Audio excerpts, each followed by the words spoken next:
Hello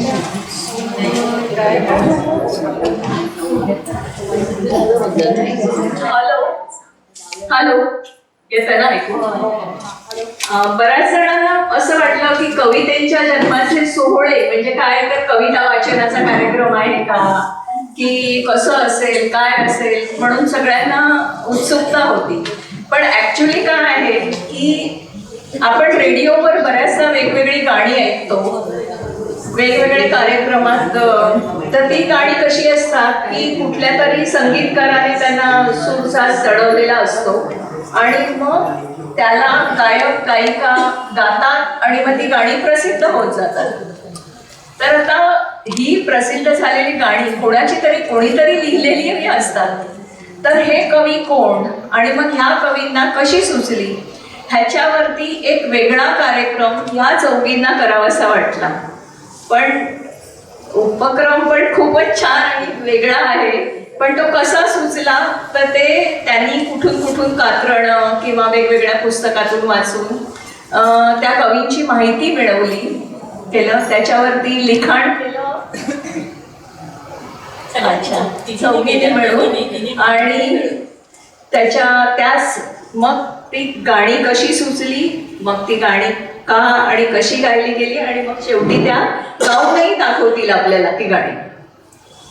तर ह्याच्यामध्ये आपल्या बरोबर आहेत उर्मिला प्रभू. तर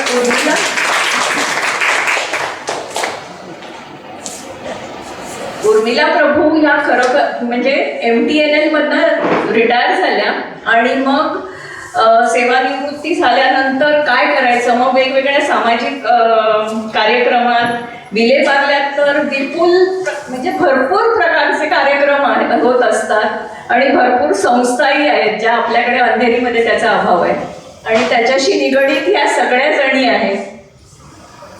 तर त्यांनी स्नेहवर्धन सामाजिक संस्था दिलासा, साथ संगत, स्नेहवर्धन आणि ह्या वेगवेगळ्या संस्थेत त्या सहभागी होत्या आणि तसंच ज्येष्ठ नागरिक संघटन ह्याच्यात पण होत्या. त्यांनी बऱ्याच निबंध लेखन स्पर्धा, नाट्यवचन स्पर्धा, कथाकथन, पाककला अशा विविध स्पर्धातून त्यांना भरपूर बक्षिसही मिळालेली आहे. आणि सगळ्यात लेटेस्ट म्हणजे फेसकॉमच्या राज्यस्तरीय निबंध स्पर्धेत सुद्धा पहिल्या क्रमांकाचं पारितोषिक मिळालं.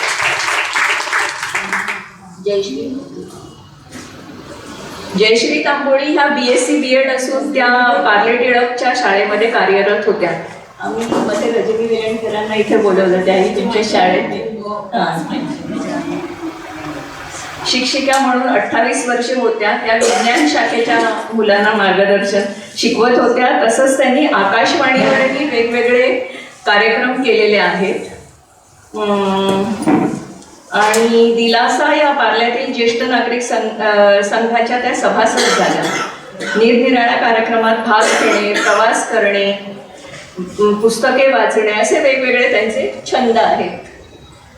ह्या जयश्री तांबोळी. नंतर अलका पराळकर मुंबई महानगरपालिकेतून ऑफिस सुपरिटेंडंट या पदावरून स्वेच्छानिवृत्ती घेतली. लोकमान्य सेवा संघ विलेपार्ले इथल्या वैद्यकीय शाखेत तसेच दिलासा ज्येष्ठ नागरिक संघात कार्यवाह म्हणून 3 वर्ष पदभार सांभाळला. वाचन लेखनाची आवड असून 25 अभ्यासपूर्ण कार्यक्रमांचे लेखन आणि सादरीकरण त्यांनी केलेलं आहे. आपण परत पण बोलवू त्यांना कधीतरी, कारण त्या बरेच कार्यक्रम करत असतात.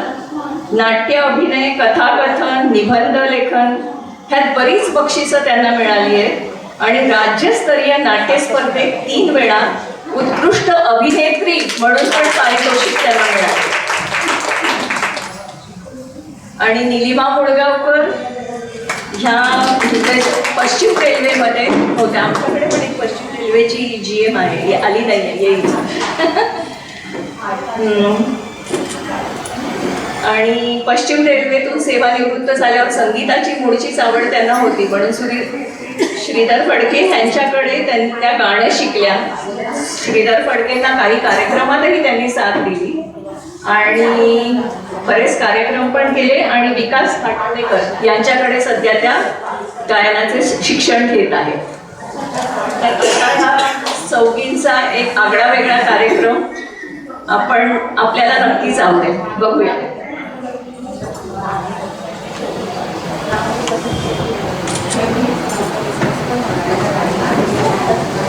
नमस्कार. आज आम्ही आपल्यासाठी गीतांची जन्मकथा हा कार्यक्रम करणार आहोत. हा कार्यक्रम सादर करण्याची संधी दिल्याबद्दल आम्ही आपल्या कार्यकारिणी सदस्यांचे आभारी आहोत. आयुष्याच्या प्रवासात अगदी बालपणातल्या अंगात गीतांपासून अनेक गाणी आपल्याशी जोडली जातात. एखाद्या कवितेचं गाणं झालं की ते गाणं ऐकताना त्याचे स्वर आपल्या मनात रेंगाळतात आणि मग कवितेचा आशय मनात रुजू लागतो. गाण्याचा मनावर किती परिणाम होतो याबाबत अरुण दाते यांनी एक किस्सा सांगितला. एकदा नाशिकच्या कार्यक्रमात त्यांना भेटायला एक तरुण आला होता. त्याने सांगितलं की तो पूर्वी पूर्णपणे ड्रग्सच्या आहारी गेला होता. आयुष्याला अगदी कंटाळला होता. तशातच एकदा रेडिओवरचं अरुण दाते यांचं या जन्मावर या जगण्यावर शतदा प्रेम करावे हे गाणं स्वर त्याच्या कानात पडले आणि त्याने ते पूर्ण गाणं ऐकलं. इतकंच नाही तर त्या गाण्याची कॅसेट विकत घेऊन पुन्हा पुन्हा अनेक दिवस तो ते गाणं ऐकत होता. हळूहळू त्याच्या मनोवृत्तीत बदल झाला आणि त्याचं व्यसन पूर्ण सुटलं. म्हणून अरुण दाते यांचे आभार मानण्यासाठी तो तिथे आलेला होता. तेव्हा दाते त्याला म्हणाले, या गाण्यातल्या शब्दांनी तुमचं मन बदललंय आणि ते शब्द आहेत कविवर्य मंगेश पाडगावकर यांचे. मुंबईला गेल्यानंतर मी तुमचे धन्यवाद त्यांच्यापर्यंत नक्की पोचवेन. तर गीतकार आधी गाणं लिहितो, संगीतकार त्याला चाल लावतो आणि मग गायक किंवा गायिका ते गाणं सादर करतात. कोणतंही गाणं लोकप्रिय होतं त्यावेळी गायक गायिका संगीतकार यांचं जितकं योगदान असतं तितकंच योगदान गीतकारांचं सुद्धा असतं. ज्ञानेश्वरीमध्ये एक ओवी आहे, बिंब जरी बचके एवढे परी प्रकाशासी त्रिभुवन थोकडे शब्दांची व्याप्ती तेणे पाडे अनुभवावी. सूर्य जेव्हा उगवतो तेव्हा सूर्यबिंब अगदी लहानसं असतं. थोड्याच वेळात त्याच्या प्रकाशाने मात्र त्रिभुवन सगळं विश्व उजळलं जातं. त्याचप्रमाणे एखाद्या लहानशा प्रसंगातून कवीला काव्य स्फुरतं आणि त्या छोट्याशा कवितेत असलेल्या महान आशयाने ती कविता जनमानसात रुजते आणि वर्षानुवर्ष ती सगळ्यांकडून ऐकली जाते. त्यात आणखी जर त्या कवितेची जन्मकथा कळली तर त्या कवितेचा रसास्वाद आणखी वाढणार. आजच्या कार्यक्रमात कवितांच्या जन्मकथा ऐकून त्या गाण्यांकडे पाहण्याचा वेगळा दृष्टिकोन आपल्याला मिळेल आणि ती गाणी पहिल्यापेक्षा जास्त आवडतील असा आम्हाला विश्वास वाटतो. चला तर मग आता ऐकूया गाण्यांच्या जन्मकथा. बगळ्यांची माळ फुले अजूनही अंबरात, सखी शेजारीणी तू हसत राहा, अशी कर्णमधुर गीतांची रचना करणारे कवी वाराकांत. निजामाकडे त्यांनी नोकरी केली. निजामांची जुलमी राजवट आणि इंग्रजी सत्तेची मगगडी अशी दोन्ही पारतंत्र त्यांनी अनुभवली. हैदराबाद आणि औरंगाबाद केंद्रावर मराठी विभाग प्रमुख म्हणून त्यांनी काम केले. मराठी, हिंदी, उर्दू, इंग्रजी या 4 भाषांवर त्यांचे प्रभुत्व होते. अनेक इंग्रजी आणि हिंदी कादंबऱ्यांचे त्यांनी मराठी अनुवाद केले. जीवन विषयक दृष्टिकोन साकारणारा नाट्यकाव्य नावाचा वेगळा नवीन काव्य प्रकार त्यांनी मराठी साहित्य प्रकारात रुजवला आणि विविध विषयांवरची 16 नाट्यकाव्ये त्यांनी लिहिली. त्यातील काही नाट्यकाव्ये आकाशवाणी केंद्रावरून सादर केली गेली. ती खूप गाजली. लोकांना हा काव्य प्रकार खूप आवडला. स्वातंत्र्यपूर्व व स्वातंत्र्यानंतर असे दोन्ही कालखंड अनुभवलेले कवी वा.रा. कांत यांच्या एका गीताची अनोखी कथा आता आपण ऐकूया. आपल्या मनामध्ये एखाद्या कवितेच्या 2 ओळी सुचल्या आणि त्या लिहून ठेवण्याआधीच विस्मरणात गेल्या, तर मग आपल्या मनाची जी घालमेल होते ना, ती कल्पनातीतच असते. ही व्याकुळ अवस्था दुसऱ्यांपर्यंत पोहोचवणं तर आणखीनच कर्म कठीण काम. परंतु कविवर्य वा.रा. कांत यांच्यासारख्या कवीने हे हरवणं अतिशय उत्कटपणे व्यक्त केलं आहे. त्या तरुतळी विसरलो गीत, हे गीत वा.रा. कांत यांच्या एका हरवण्याच्या अनुभवातून आले बरं का. वा.रा. कांत हे नांदेडचे कवी. सायकल घेऊन ते नोकरीच्या ठिकाणी जात असत. हा रस्ता रानातून जायचा. तिथेच एका तळ्याखाली असलेल्या झाडाखाली बसून बऱ्याचदा ते वहीमध्ये आपल्याला सुचलेल्या कवितेच्या ओळी लिहून ठेवत असत. एकदा घरी आल्यावर अरे, आपल्या कवितेची वही तर झाडाखालीच विसरलो, हे त्यांच्या लक्षात आलं. त्यावेळी त्यांच्या मनाची झालेली घालमेल त्यांच्या समर्थ लेखणीतून साकारली त्या तरुतळी विसरलेली. आपली वही उद्या तरी मिळेल का, ही मनाची घालमेल सांगणार तरी कोणाला हो. मनाच्या अस्वस्थ अवस्थेतून शब्द उमटतात. हृदय रिकामे घेऊन फिरतो इथे तिथे टेकी, मुक्या मना मग भार भावना, स्वरातून चमकते वेदना. आपण आणखी कविता लिहू शकतो इतकी विशाल प्रतिभा आपल्याकडे आहे, ही जाणीव असून सुद्धा गेलेल्या त्या कवितेची हुरहुर विशाल तरू तरी फांदी लवली अशी उमटते. दुसऱ्या दिवशी ते तळ्याकाठी पोहोचतात. अहो, काय आश्चर्य, तिथे झाडाला रेलून आपल्या सख्याची वाट पाहत असलेल्या एका सुंदर तरुणीने त्यांची ती वही कवितेची हृदय धरलेली असते. ते पाहून शब्द उमटतात. मदाल असा तरुवरी रेलूनी वाट बघे सखी अधीर लोचन, पदर ढळे कचपाश भुरभुरे, नव्या उभारित पूर थरथरे. ती तरुणी वाट बघून थकलेली आहे आणि कवितेच्या वहीसाठी बडबड करून कवीचा देह देखील थकलेला आहे.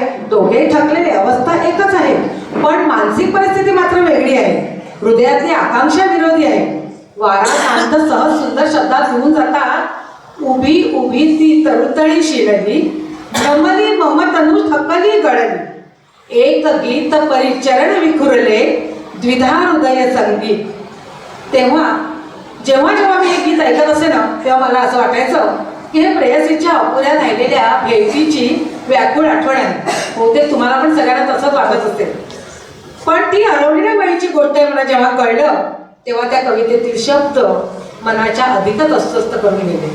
असं हे सुंदर गीत संगीतकार यशवंत देव यांना भावणं हा सुंदर योग, आणि साक्षात सुधीर फडके यांचा आवाज या गाण्याला लाभावा हा सुवर्ण योगच नाही का. आणि आपल्या रसिक श्रोत्यांचे ते अहोभाग्यच. प्रत्येक वेळी हे गीत ऐकत असताना आपणही व्याकुळ होतो एवढं मात्र खरं. असं हे मदर गीत आता ऐकूया माझ्या मैत्रिणीच्या आवाजात.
सांजाच हे मिळाल्या.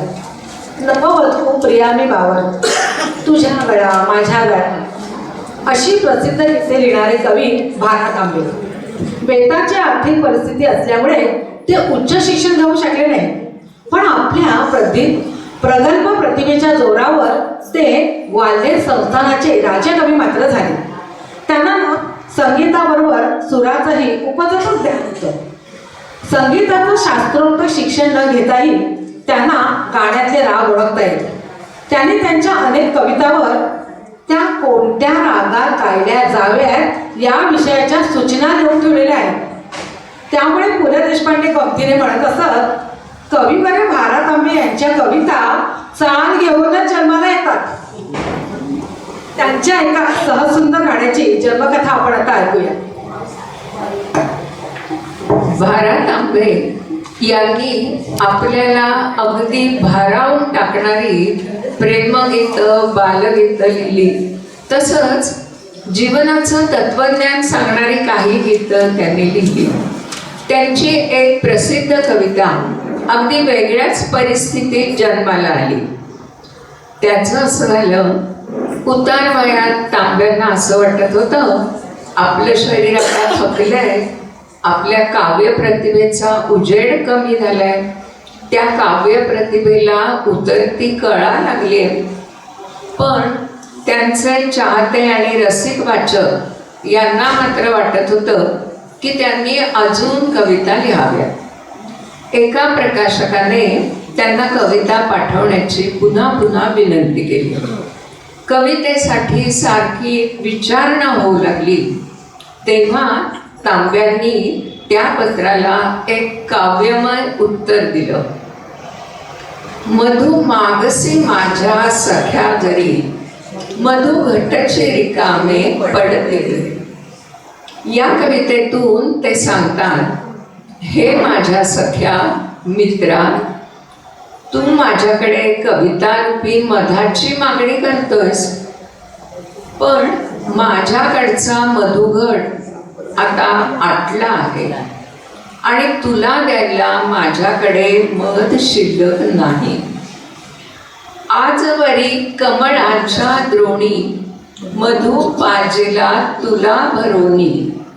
सेवा ही पूर्वीची स्मरोनी, करीन रोष सख्या दया करी. आजपर्यंत शक्य होतं तेव्हा अगदी कमळाच्या द्रोणातून भरभरून मध मी तुला दिलाय.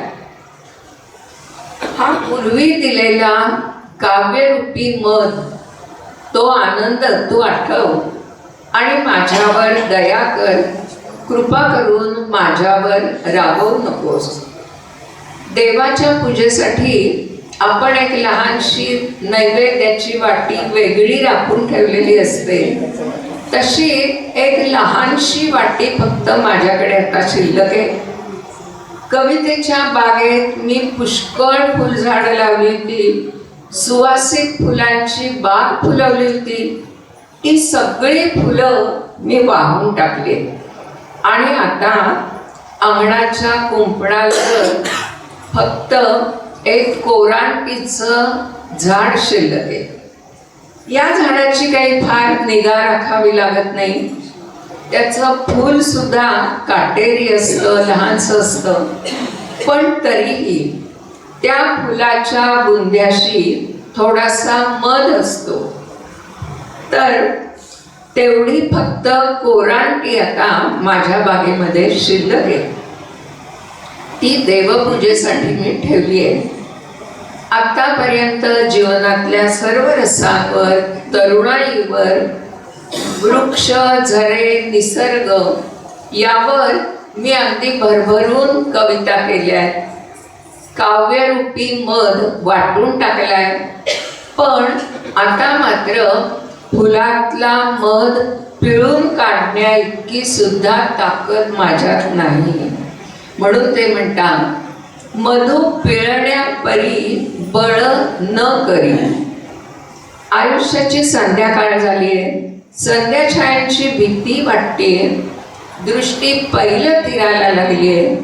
अशा वेळी तू माझ्याकडे काव्यरूपी मधाची मागणी करू नकोस, असं पत्ररूपाने लिहिणारे तांबे जाता जाता एक अवीट गोडीचं गाणं आपल्याला देऊन गेले. आपल्या प्रतिभेचा दीप आता म्लान होत आहे असं वाटत असतानाच कितीतरी प्रकाश या दीपाने दिलाय. वसंत प्रभू यांनी संगीतबद्ध केलेलं हे गाणं आता आपण ऐकूया.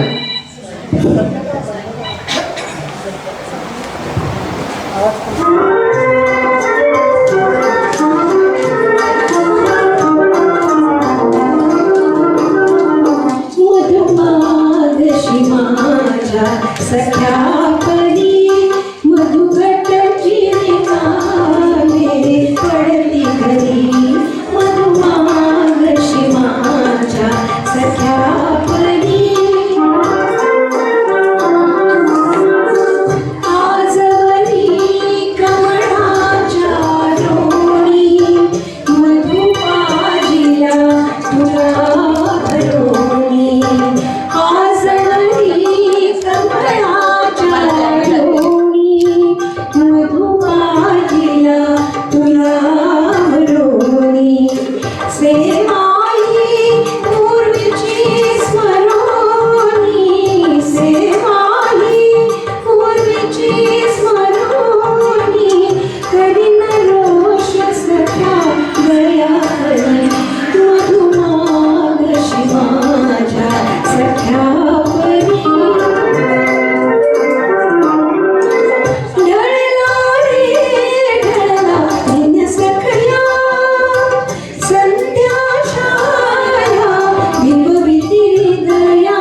ढळला रे ढळला दिन सखया संध्या छाया बिंबविती हृदया. आता मधुचे नाव कासया, आता मधुचे नाव कासया. लागले नेत्र हे कैलती मधुमागशी माझ्या सख्या परी. मधुघटची रिकामे पडती घरी. मधुमागशी माझ्या सख्या परी.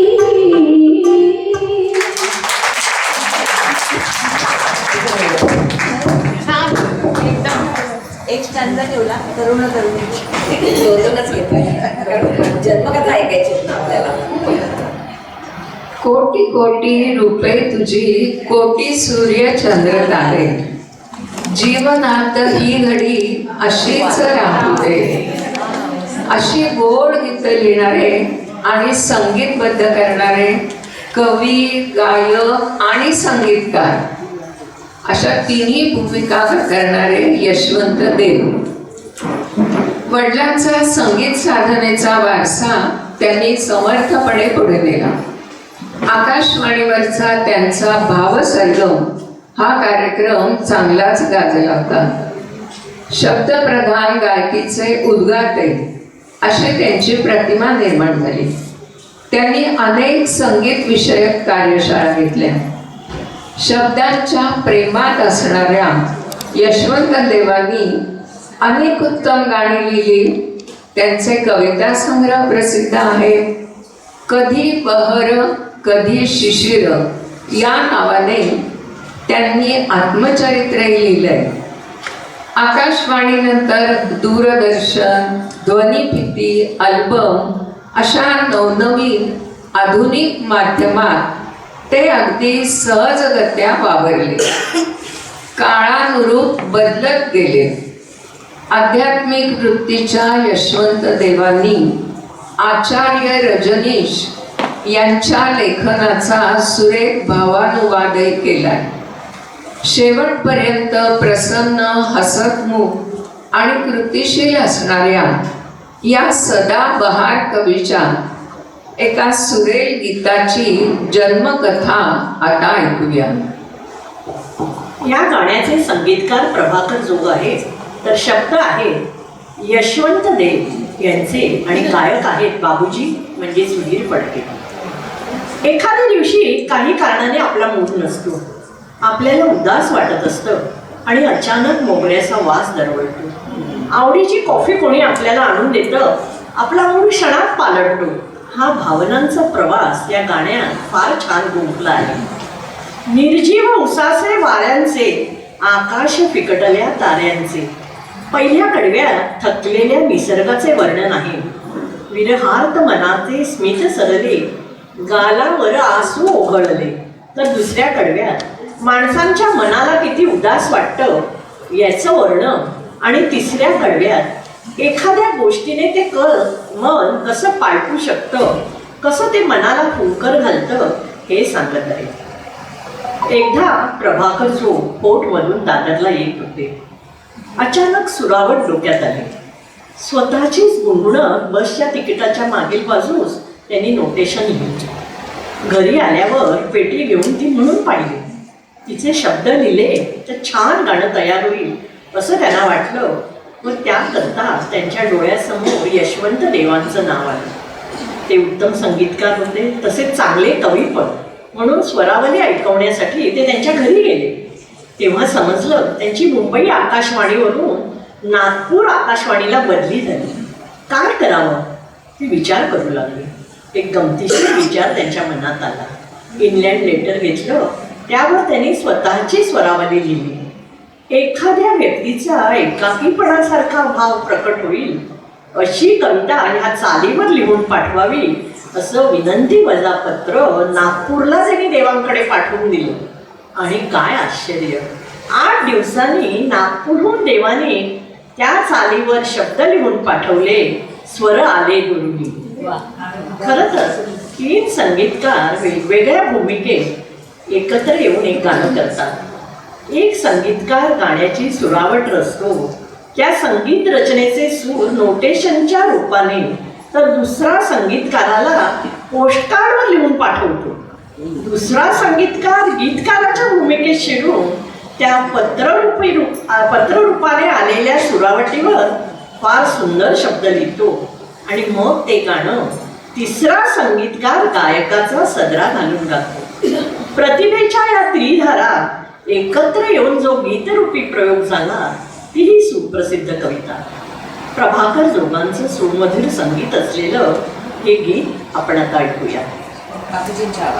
बाबूजींच्या आवाजात.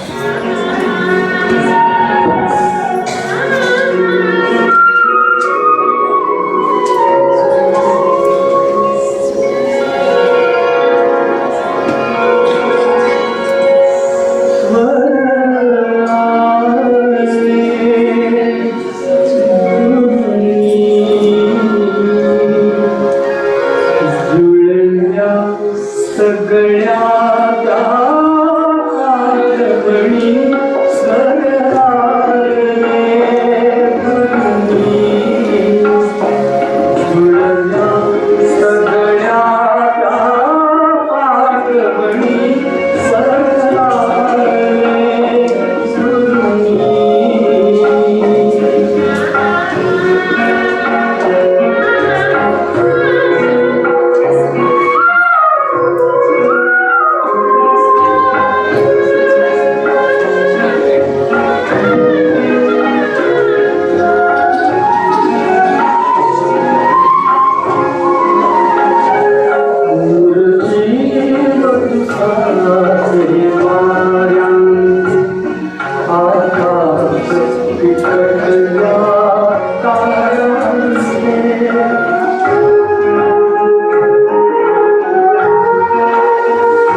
कन्येसाठी लावून या बाबा गेला, रिमझिम पाऊस पडे सारखा, अशी सुमधुर गीते लिहिणारे पी सावळाराव.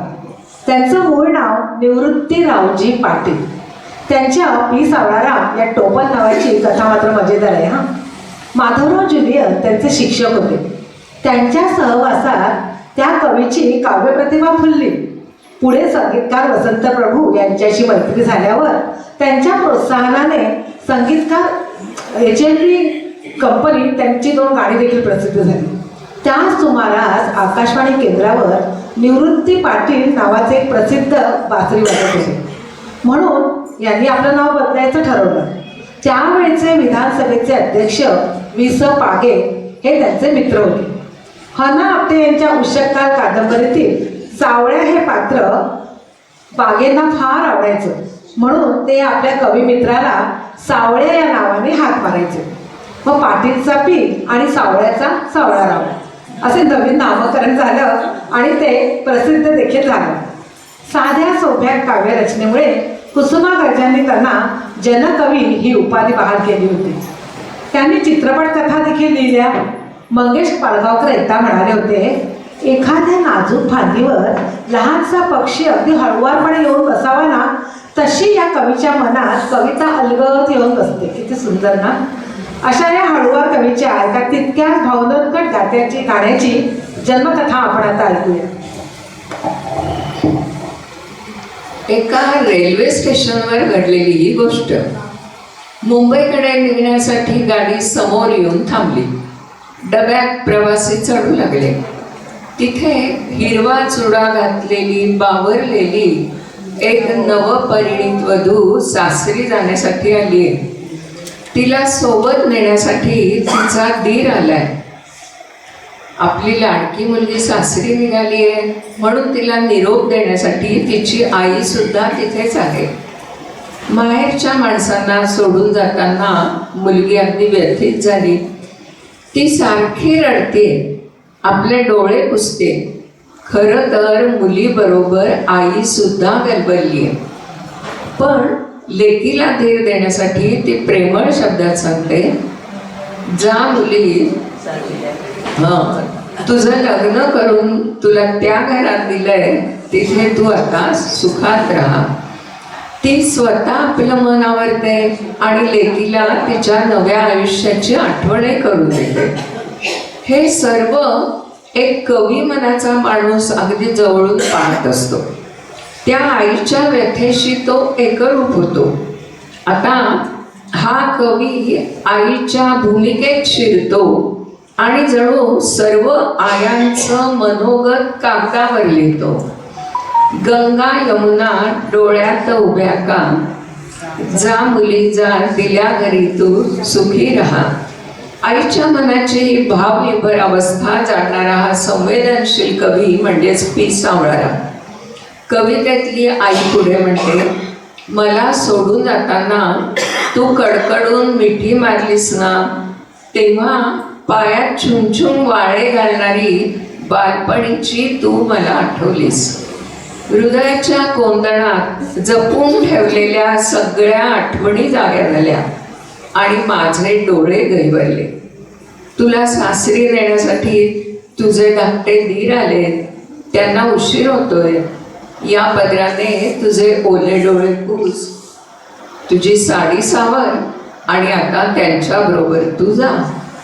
तिची समजून घालण्यासाठी ती पुढे म्हणते, तू इथे नसशील म्हणून तुझं रूप मी माझ्या डोळ्यांच्या दर्पणात साठवून ठेवलेलं आहे.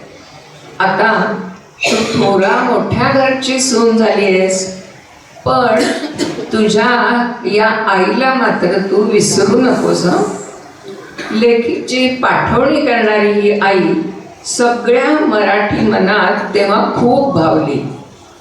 आता अलीकडे अशा प्रकारची गाणी काही म्हटली जात नाही, पण त्या काळात हे गाणं इतकं गाजलं होतं की नेहमी लग्न कार्यात बँडवर वाजवलं जाईल आणि बँडवाले ठरवतानाच त्यांना तुम्हाला हे गाणं येतं न वाजवता हे पण विचारलं जाईल. आपल्या लाडक्या मुलीच्या पाठवणीचे साधे सोपे पण पोटात कालवा कालव करणारे हे सुंदर शब्द पी सावळाराम यांचे आणि त्या गाण्याला तशी सरळ सोपी गेय्यचा वसंत प्रभूंनी दिली. ते गाणं आता आपण ऐकूया.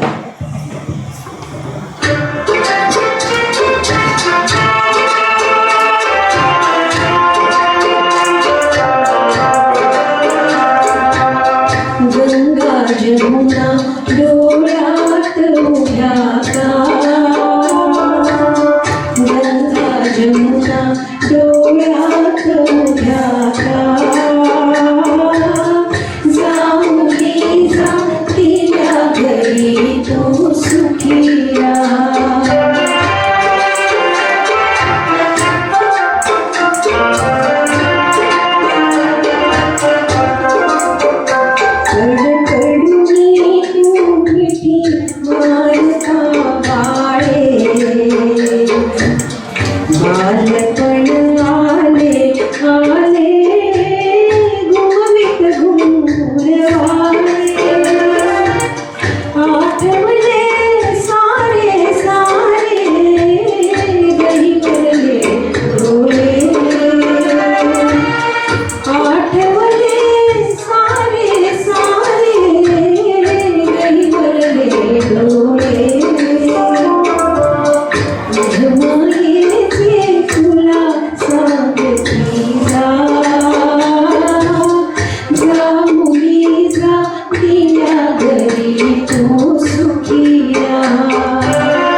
आकाशी झेप घेरे पाखरात, नेहाची तिजोरी अशी जवळपास 2500 गीतं लिहिणारे जगदीश खेबुडकर. लहानपणापासून साहित्यात रस असला तरी त्यांच्यातील कवीचा जन्म एका करुण प्रसंगातून झाला. गांधीजींच्या खुनानंतर अनेक ठिकाणी जाळपोळ झाली. त्यातच त्यांचे घरही जाळले गेले. घराच्या जागी राखेचा ढिगाऱ्या पाहून ते खूप अस्वस्थ झाले आणि त्या अस्वस्थ मनस्थितीत वयाच्या अवघ्या 16व्या वर्षी त्यांच्या मानवते तू विधवा झालीस या दीर्घ काव्याचा जन्म झाला. भक्तिगीतं, पोळीगीतं, बालगीतं, गणगवळण, लावण्या, भजन असे काव्यातील विविध प्रकार त्यांनी हाताळले. चित्रपटातील गाण्याचा प्रसंग नुसता सांगितला तरी त्वरित त्यावर ते काव्यरचना केली. अष्टविनायकाची एकदाही वारी न करता त्यांनी अष्टविनायका तुझा महिमा अपार हे तंतोतंत वर्णन करणारे गीत लिहिले. स्वाभिमानी खेबुडकर शेवटच्या काळात रुग्णालयात उपचार घेत होते तेव्हाही त्यांचे गीतलेखन चालूच होते. त्यांच्या एका गाण्याची जन्मकथा आता ऐकूया आणि आपणही त्या काव्य प्रतिभेची चुणूक ऐकून नक्की आश्चर्यचकित व्हाल. 1970 सालची गोष्ट आहे बरं का. ज्येष्ठ डायरेक्टर राजदत्त एका नव्या चित्रपटाची तयारी करीत होते. चित्रपटात 6 गाणी घ्यायची असं ठरवून त्याप्रमाणे चित्रपटात गाण्याच्या जागा राखून ठेवण्यात आल्या. गाणी लिहिण्यासाठी ज्येष्ठ गीतकार संगीत जगदीश खेबुडकर यांना बोलवण्यात आलं. खेबुडकर त्यावेळी कोल्हापूरच्या शाळेत शिक्षक होते. ते दर रविवार, शनिवार, रविवार मुंबईत यायचे आणि मुंबईतली कामे उरकून सोमवारी परत कोल्हापूरला जायचे. खेबुडकर मुंबईत आले. डायरेक्टर, निर्माता, लेखक, संगीतकार, छायाचित्रकार अशी बरीच मंडळी एकत्र जमली होती. राजदत्त यांनी खेबुडकरांना चित्रपटाची कथा ऐकवली. ती अशी: चित्रपटाचा नायक गुन्हेगार असतो, नायिका त्याला वाममार्गापासून चोरण्याची प्रतिज्ञा करते, त्यात ती यशस्वी होते, तेव्हा आनंदाने ती गाणं म्हणते, असं एक प्रेमगीत लिहून द्या, पण ते द्वंद्वगीत हवं बरं का. आणि त्या गाण्यातून नायकाची आधीची अवस्था, आजची स्थिती, नायिकेला कसला आनंद झाला आहे हे सगळं शब्दातून तुम्ही मांडा. प्रसंग चित्रित कसं करणार आहे ते पण बघून ठेवा.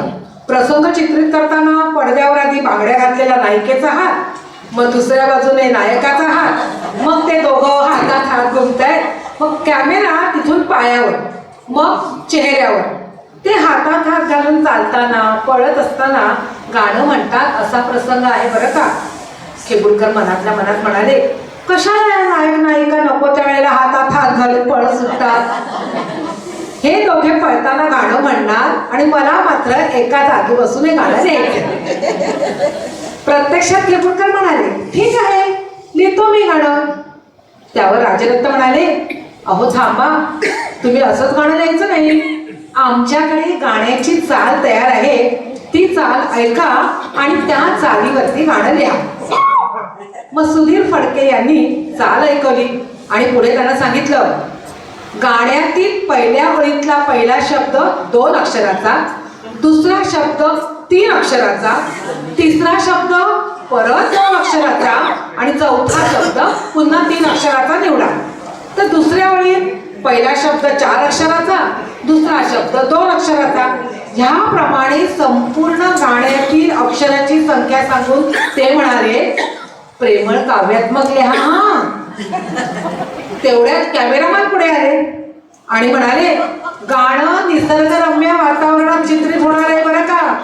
तिथे झाडं, फुलपाखरं, दवबिंदू, चंद्र, चांदण्या, डोंगर, दऱ्या सगळं काही असणार आहे.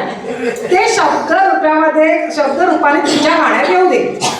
आता एवढ्या सगळ्या अटी ऐकून खेबुडकरांनी कपाळावर हातच मारला.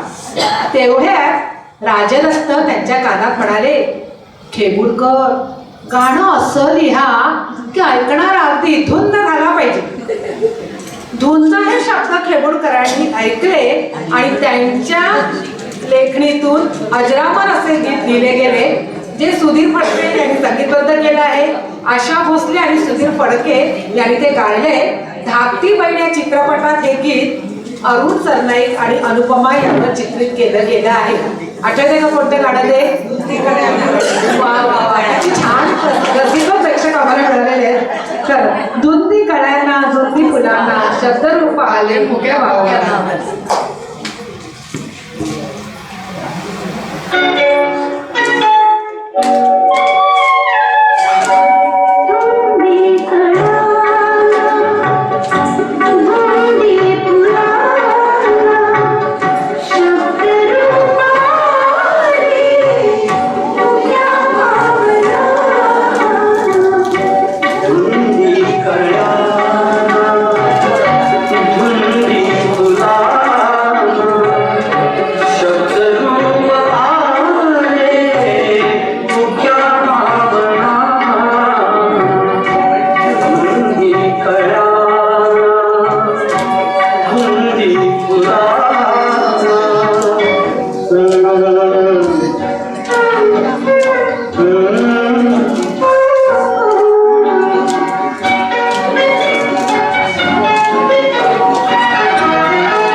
मस्त गाणी होत आहे.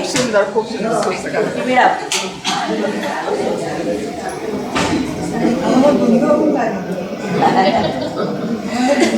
गेले द्यायचे राहुनी तुझे नक्षत्रांचे देणे, कुणाच्या खांद्यावर कुणाचे ओझे.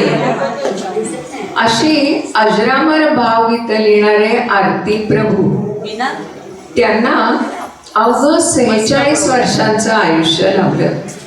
तरीही अलौकिक प्रतिभेचं देणं लाभलेल्या चिंत्र्यम खानोलकरांनी अनेक कादंबऱ्या लिहिल्या. त्यांच्या चानी आणि कोंडुरा या कादंबऱ्यांवर चित्रपटही निघाले. अनेक कथासंग्रह त्यांनी लिहिले. हयवदन, अभोगी, अजब न्याय वर्तुळाचा, 1-0 बाजीराव अशी त्यांची अनेक नाटकं खूप गाजली. त्यांच्या अर्थपूर्ण कविता समजायला काहीशा कठीण असत. त्यांचं पाळण्यातलं पूर्ण नाव रघुनाथ त्र्यंबक प्रभू खानोलकर आणि त्यामुळे RT प्रभू या त्यांच्या संक्षिप्त नावाने सुरुवातीला ते ओळखले जात. त्यात बदल होऊन आरती प्रभू या नावाने त्यांच्या कविता पुढे प्रसिद्ध झाल्या. आरती प्रभू यांना अनेक कठीण प्रसंगांना सामोरं जावं लागलं. तरी पण त्यांचं साहित्य मात्र सतत बहरतच होतं.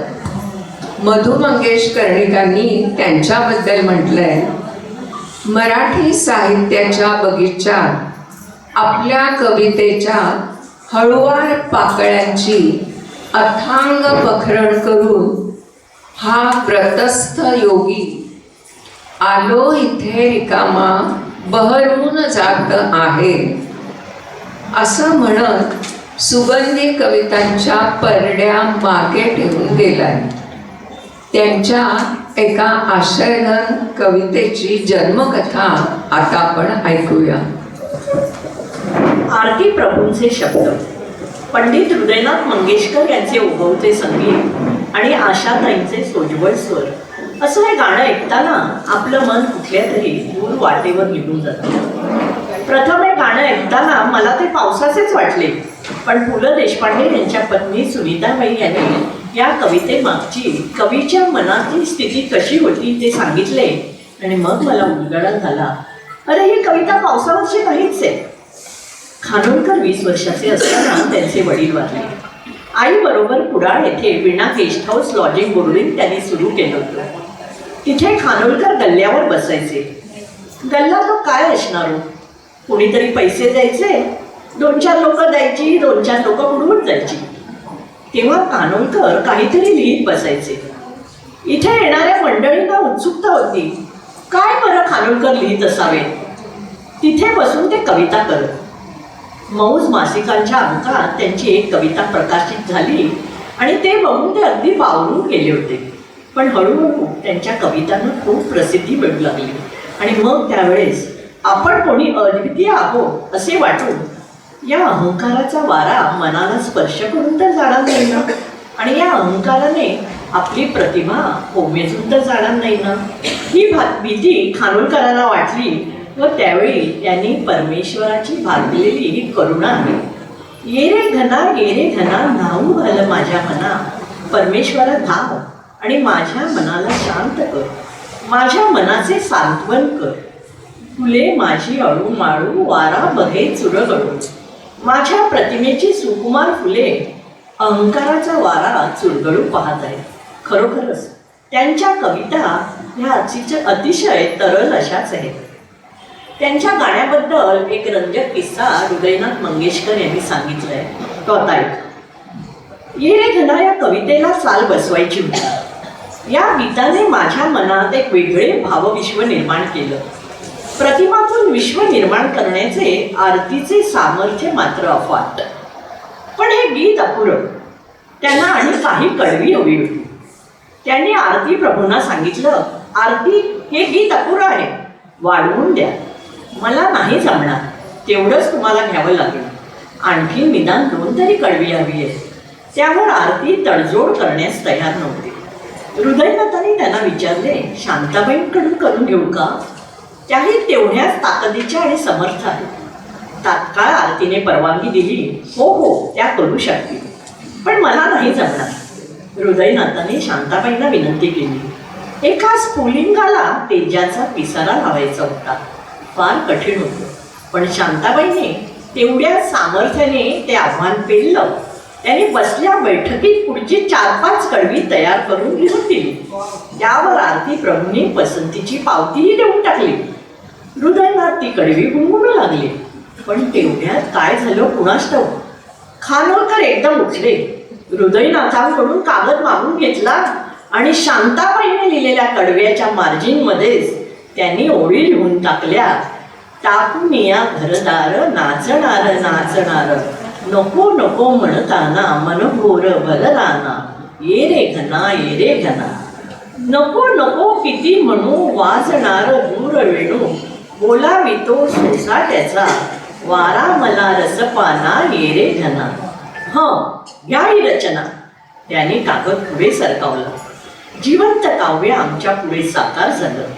एक अमर गीत मी स्वरबद्ध करू शकलो याचं मला आजही समाधान वाटलं. म्हणून तो कागद हृदयनाथाने अजून जपून ठेवलाय. आहे की नाही या गीताची जन्मकथा रंजक? तुम्हाला नक्कीच आवडली असेल. आता हृदयनाथ मंगेशकर यांचं संगीत असलेलं हे अप्रतिम गीत आता आपण ऐकूया.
संपन्न उच्च विद्याविभूषित कवयित्री, प्राध्यापिका, कथालेखिका, कादंबरीकार, अनुवादक, ललित लेखिका, वृत्तपत्र सहसंपादिका, बालवाङ्मयकार, समीक्षाकार, स्तंभलेखिका, रसिकप्रिय गीतकार.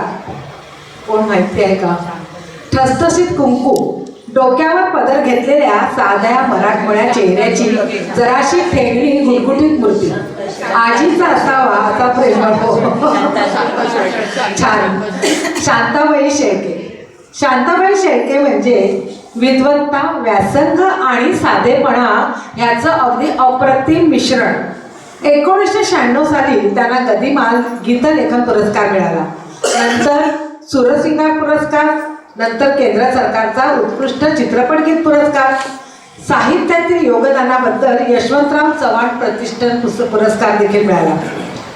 त्यांना तर अनेक पुरस्कारांनी गौरवण्यात आलेलेच आहे, पण एवढंच नव्हे तर शांताबाईंच्या नावाने देखील अनेक पुरस्कार दिले जातात. अखिल भारतीय साहित्य संमेलनाचे अध्यक्षपद सुद्धा त्यांनी भूषवलेलं आहे. सगळ्या क्षेत्रात चौफेर मुसाफिरी करून सुद्धा त्यांचं पहिलं प्रेम मात्र कवितेवरच आहे. एखाद्या कवितेचं चांगलं गाणं झालं आणि ते लोकप्रिय झालं की त्याला खूप आनंद व्हायचा. त्यांच्या अनेक कवितेच्या सुरत जन्मकथा आपल्याला आता व्हॉट्सअप युनिव्हर्सिटीमध्ये ऐकायला मिळतातच, नाही का? अशाच एका गाण्याची जन्मकथा आपण आता ऐकूया.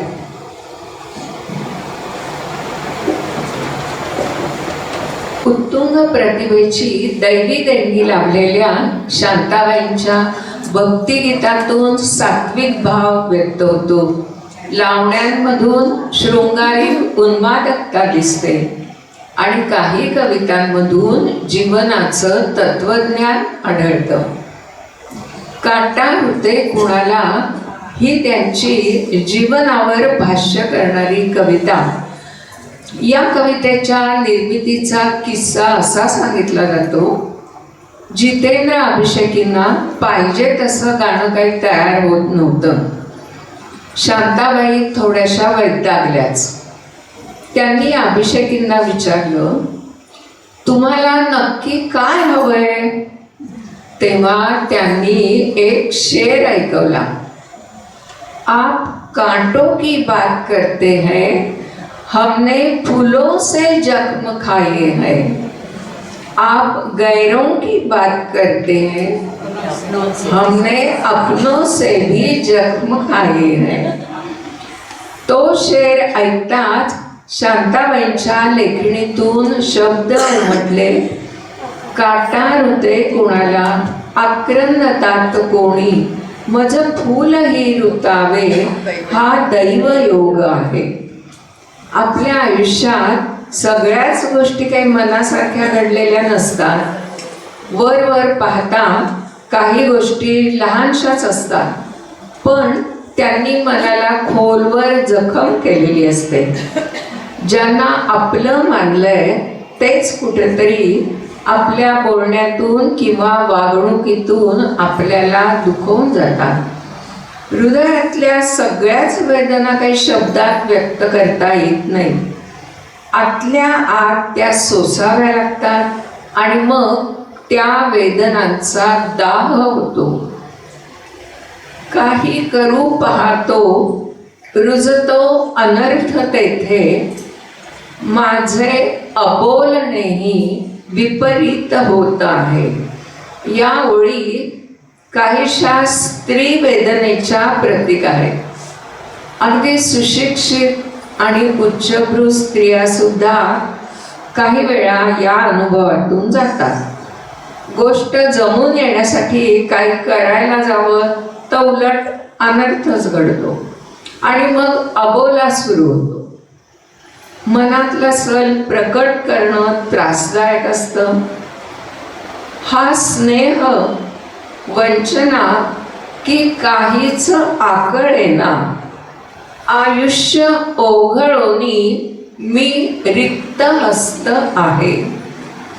मनाची ही अशी अवस्था हा मला मिळालेला स्नेह आहे की माझी झालेली वंचना आहे, काहीच कळेनासे होते. मला आलेले सारे भले बुरे अनुभव म्हणजेच वेचलेली फुलं आणि टोचलेले काटे आहे.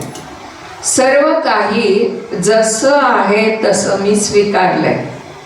आयुष्य ओघळोनी म्हणजेच आयुष्याच्या या संध्यासमयी जे काही माझ्या वाट्याला आलंय ते मी आता मुक्त हस्ताने उधळून टाकलंय.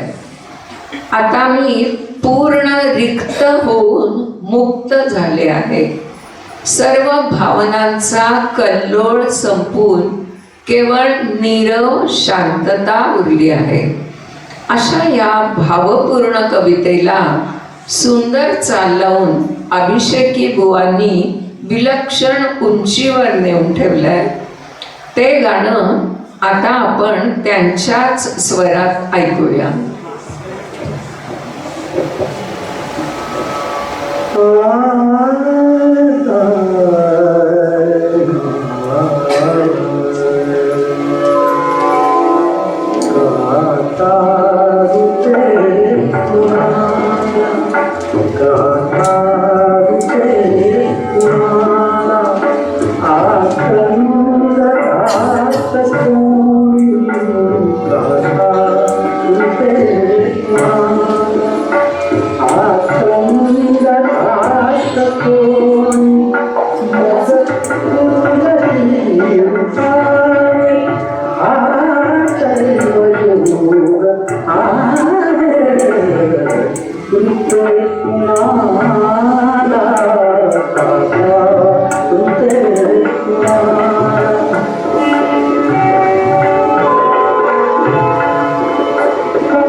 सांज ये गोकुळी फिटे अंधाराचे जाळे अशी गोड गाणी लिहिणारे कवी सुधीर मोघे.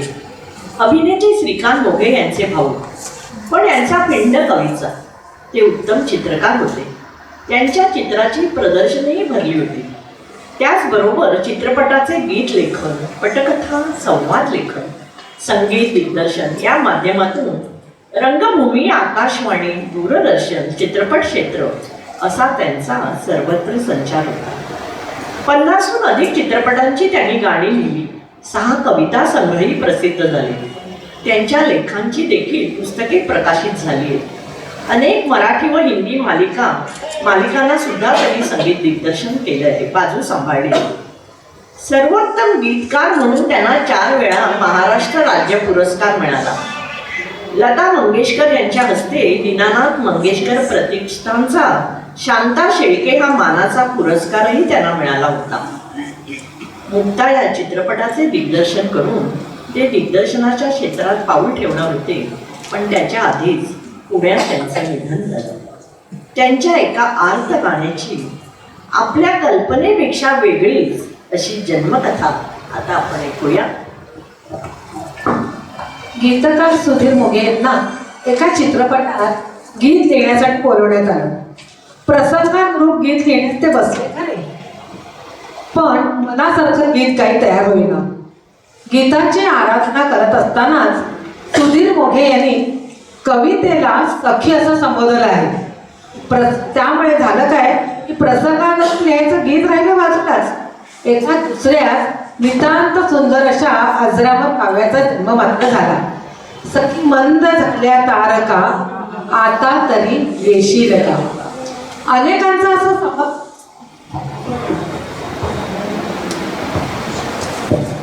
अनेकांचा असा समज आहे की हे काव्य, म्हणजे माझा सुद्धा तसा समज होता की हे काव्य प्रेयसीला उद्देशून लिहिलेलं आहे. पण जर लक्षपूर्वक तुम्ही रसवास्वाद घेतलात तर मोघेंच्या काव्य प्रतिभेची आपल्याला प्रचिती येते. हे काव्य आपल्या काव्यसखीला तेच काय म्हणतायत बघा. रात्र सरत चालली आहे, पहाट व्हायला आली, पण काव्य काही सुचत नाही. अशा वेळेला काव्यसखीला साथ घालत ते म्हणतात, मधुरात्र मंथन देखणी आली तशी गेली सुनी, हा प्रहर अंतिम राहिला, त्या अर्थ तू देशील का, आता तरी येशील का. जीवनात सगळं मिळालं असलं तरी उणीव भासतीये, कारण काव्यसखी अगं तू येत नाहीयेस ना. आणि मग व्याकुळ शब्द उमटतात, जे जे हवेसे जीवनी ते सर्व आहे लाभले, तरीही उरे काही उणे, तू पूर्तता होशील का, आता तरी येशील का. आणि नंतर सरते शेवटी ते कवितेला बजावत आहेत, बोलावल्या वाचून मृत्यू जरी आला इथे, थांबेल तो क्षणभरी, पण सांग तू येशील का. कविवर्य सुधीर मोघेंच्या दैवदत्त प्रतिभेला सलाम करावा असं हे गीत सादर झालं की नाही. या काव्यासंदर्भात सुप्रसिद्ध संगीत संयोजक श्री आप्पा वडावकर यांनी एक सुखद आठवण सांगितले बरं का. आकाशवाणीवर हे गाणं प्रथम भारतरत्न पंडित भीमसेन जोशी यांनी गायलं. पुढे तबकणीवर जेव्हा ध्वनिमुद्रित करायचं ठरलं तेव्हा सुधीर फडके उर्फ बाबूजींचे आवाज घ्यायचं ठरलं. सगळी तयारी झाली, पण आयत्या वेळी बाबूजींच्या आवाजाने दगा दिला. आता वादकांना ध्वनिमुद्रणासाठी पुन्हा बोलवायला लागू नये म्हणून संपूर्ण गाणं वादकाने ध्वनिमुद्रण करून ठेवायचं आणि नंतर आवाज ठीक झाल्यावर बाबूजी त्यात गीताचे बोल गातील असं ठरलं. हल्लीच्या काळात हे सहज शक्य होतं, पण तेव्हा तो पहिलाच प्रयोग होता. सॉन्ग व्हायलिन वादक हेमंत पंडित यांनी गीत संपूर्ण गाणं नोटेशन सहित उतरवून काढलं. ऑर्गन वादक आप्पा वडावकर यांना डोळ्यांचा त्रास होता. त्यांनी हे गाणं मधल्या संगीतासह अगदी तोंडपाठ केलं. बाबूजींचं म्हणणं होतं, गाण्यातील शब्द आणि शब्द स्पष्ट वाजायला हवा. आप्पा वडावकर आणि हेमंत पंडित यांनी हे शिवधनुष्य उचलायचं ठरवलं आणि ते पेललं. संपूर्ण ध्वनिमुद्रण पहिल्या टेकमध्ये अगदी ओके झालं. काही दिवसानंतर आवाज ठीक झाल्यावर बाबूजींनी त्या ध्वनिमुद्रणात गाण्याचे बोल गायले. अशा रीतीने संगीत आणि आवाज वेगवेगळ्या वेळी ध्वनिमुद्रित केलेलं मराठी संगीत सृष्टीतील पहिलं गीत जन्माला आलं. या गाण्याचं आणखीन एक पुढे वैशिष्ट्य आहे बरं का. या गाण्यात एक नाही, दोन नाही, चार सुधीरांचा समावेश आहे बघा. एक कविवर्य सुधीर मोघे, दुसरे गायक सुधीर फडके, तिसरे बासरी वादक सुधीर खांडेकर आणि चौथे तबला वादक सुधीर रानडे. एकाच गाण्यात एकाच नावाच्या 4 व्यक्ती असण्याचा मराठी संगीतातील हा बहुतेक विश्वविक्रमच असावा. असे हे गीत संगीतकार राव फाटक यांनी संगीतबद्ध केलं. आता हे गीत ऐकूया, सखी मंद झाल्या तारा.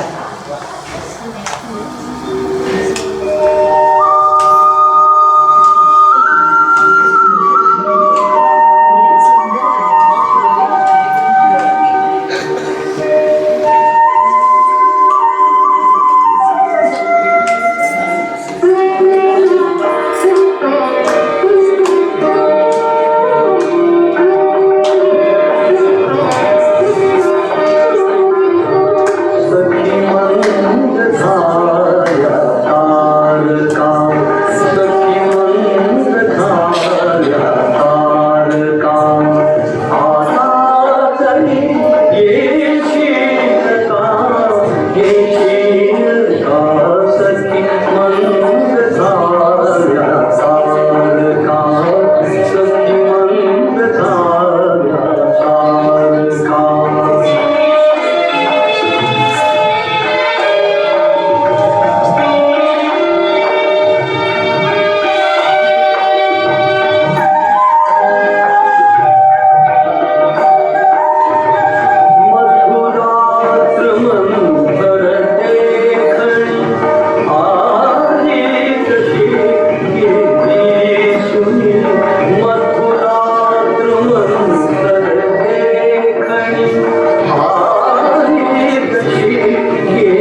शुक्र तारा मंद वारा, प्रेम म्हणजे प्रेम असतं, तुमचं आमचं सेम असतं.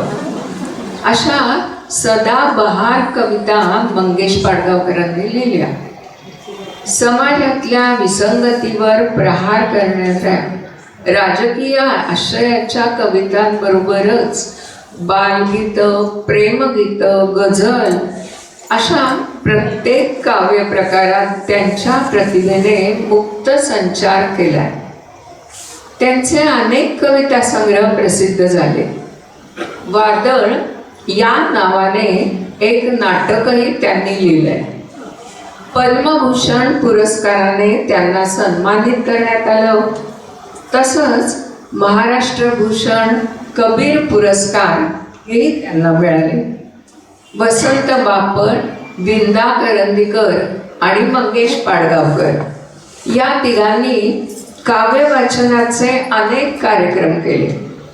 कविता सादर करण्याच्या त्यांच्या विशिष्ट शैलीमुळे त्यांचे काव्य वाचनाचे कार्यक्रम अगदी हाऊसफुल होत असत. आता त्यांच्या अशाच एका श्रवणीय गाण्याची जन्मकथा आपण ऐकूया. हे आमच्या या कार्यक्रमातलं शेवटचंच गाणं आहे, 9वं गाणं. मंगेश पाडगावकर, श्रीनिवास खळे, लता मंगेशकर या त्रिकुटाची ही जादू वैशाखात देखील श्रावण सरीची सफर घडवून आणते. मंगेश पाडगावकर यांनी केलेली शब्दांची पखरण काही औरच, लताबाईंचा जादुई स्वर आणि श्रीनिवास खळे यांचे संगीताचे गारू असा एकत्र संयोग या गाण्यात दिसून येतो.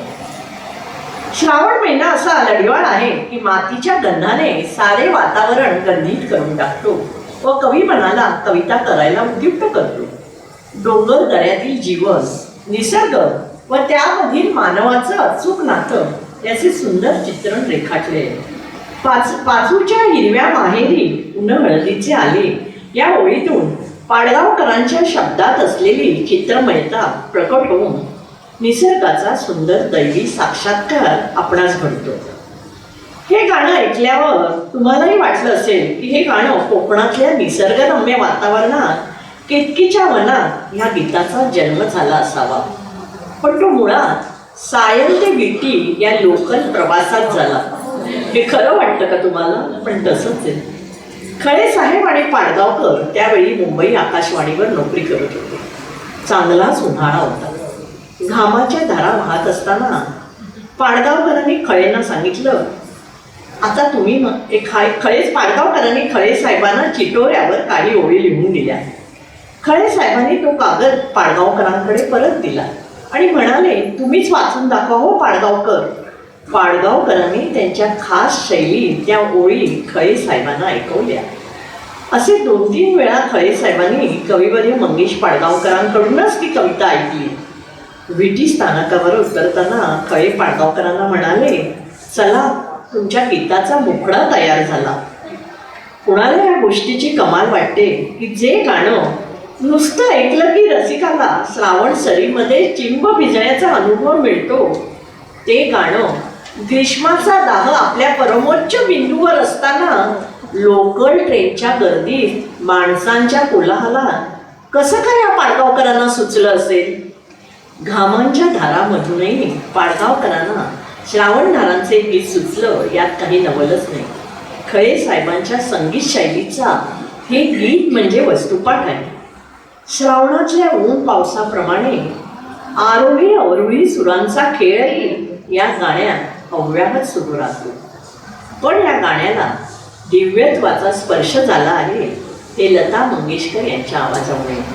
अशी गायिका या गाण्याला लागली हे त्या गीताचं आणि आपल्या रसिकांचं भाग्यच म्हणायचं.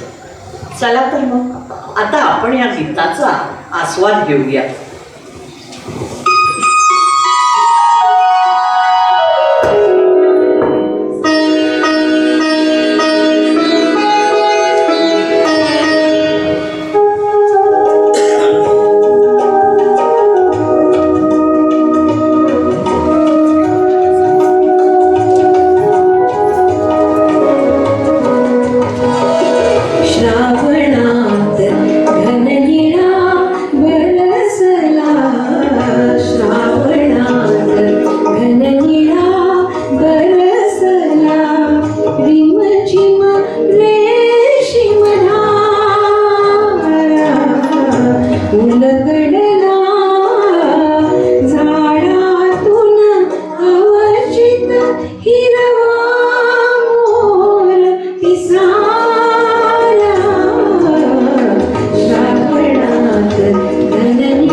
सगळ्यांना हा कार्यक्रम आवडला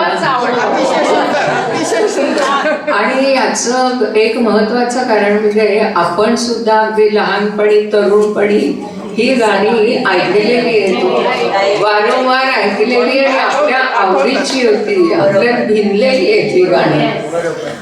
सूर्य चंद्र तारे वगैरे जसे काल होते, आज आहेत आणि उद्याही आहेत, तशी ही गाणी सुद्धा कालही होती, आजही आहेत आणि उद्याही असणार आहेत.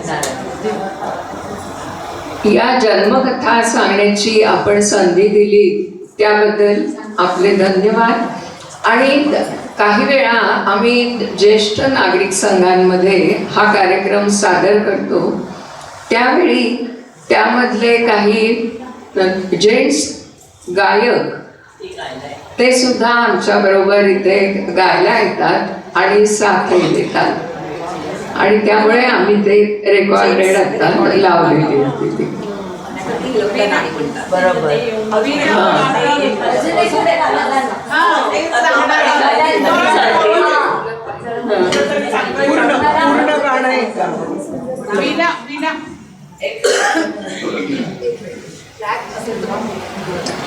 मी ट्रॅकवर कधी गात नाही.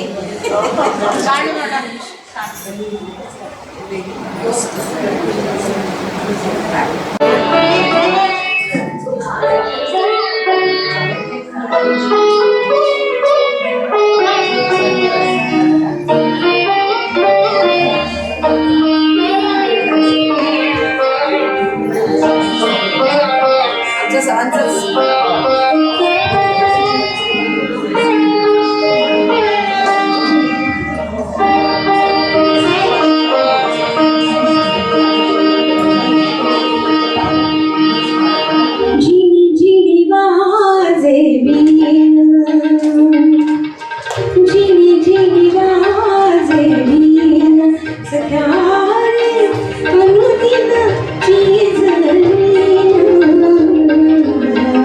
Gini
सुंदर आणि जागून ज्याची वाट पाहिली ते सुख आले दारी, ती अवस्था झाली आमची. 50 वर्षा मागे गेलो. आपली आवड माझी आई ऐकायची. हा तेव्हा तो खरं तर हॅलो हा खरं तर आपल्याला आपले छंद जोपासायला कुठल्याही वयाची अट नसते.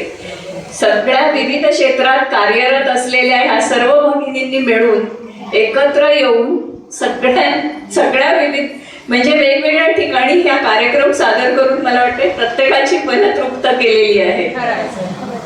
कालच मनीता आणि खूप स्तुत्य उपक्रम तुमचा पण, आणि मनापासून धन्यवाद तुम्हाला. आणि ऑफकोर्स तुमच्या प्रत्येकीच्या इंडिव्हिज्युअल ज्या काय असतील त्या पण आम्ही तुम्हाला बोलवत राहू कधीतरी. अगदी आगळा वेगळा असं कार्यक्रम. बरोबर.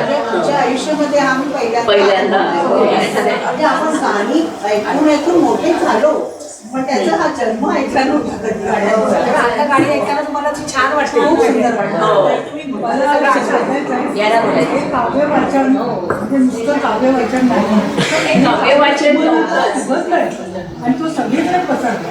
आणि हा सुगंध आमच्या मनात अगदी नेहमी दरवळतो. मुळात कवितेच्या जन्माचे सोहळे असं लिहिल्यावरती बऱ्याच जणांना काय समज असा झाला की आम्ही कुठला तरी कविता वाचनाचा कार्यक्रम करतो आणि मग तो न संपणारा असेल किंवा कोण कोण अगदी नवविविध कवी येतील आणि बोलत राहतील असं काहीतरी वाटत होतं. म्हणून जवळजवळ बऱ्याच जणींना हे समजावून सांगावं लागलं मला की तसं नाहीये, या तुम्ही अनुभव घ्या तेव्हाच कळेल. पुन्हा माझ्या 2 बहिणी आल्या आहेत, माऊस बहिणी ऐकायला. त्यांना पण बघायचं होतं की काय तुम्ही कार्यक्रम करता. तशी हिची पण मैत्रीण आली. म्हणजे मी अनएक्सपेक्टेडली मी हा कार्यक्रम बघितला आणि म्हणजे आपल्या लहानपणापासून आपण सासरी आलेल्या आणि आपली मुलगी सासरी जाताना हे सगळं काही अनुभवलं. खूप सुंदर कार्यक्रम. असा कार्यक्रम हा तुम्हीच करता का आणखी पण कुठल्या आहेत अशा करणाऱ्या? नाही सध्या तरी नाहीये. हा एकच ग्रुप आहे, म्हणजे तुमची अगदी कॉपी कोणी केलं नाही. कारण मी यांचा कार्यक्रम दुसऱ्या ग्रुपमध्ये पण अटेंड केलेला आहे. खरंच अप्रतिम. अगदी छान. छानच. म्हणजे तुम्ही विचारच करू शकणार नाही अशी एकदम आयडिया आहे. म्हणजे सांगितलं तर खूप तसं छान. इच्छा कार्यक्रम. पण मला ह्याच्यावर आणखीन एक सांगायचं की असे विना आपली कार्यक्रम शोधून शोधून शोधून शोधून इतके चांगले कार्यक्रम आपल्याला देते, त्याचं खरंच कौतुक आहे आणि त्याच्यासाठी टाळ्या पाहिजे. म्हणजे मी जेव्हापासून या ग्रुपमध्ये जॉईन झाली आहे असे वेगळे निराळे कार्यक्रम अटेंड केले. विना त्याच्यासाठी धन्यवाद. आणि ते क्रेडिट गोष्ट विना अँड टीम ऑल्सो. बरं, आमच्याकडून एक छोटं फुल ना फुलाची पाकळी म्हणून संध्या म्हात्रे तुम्हाला एक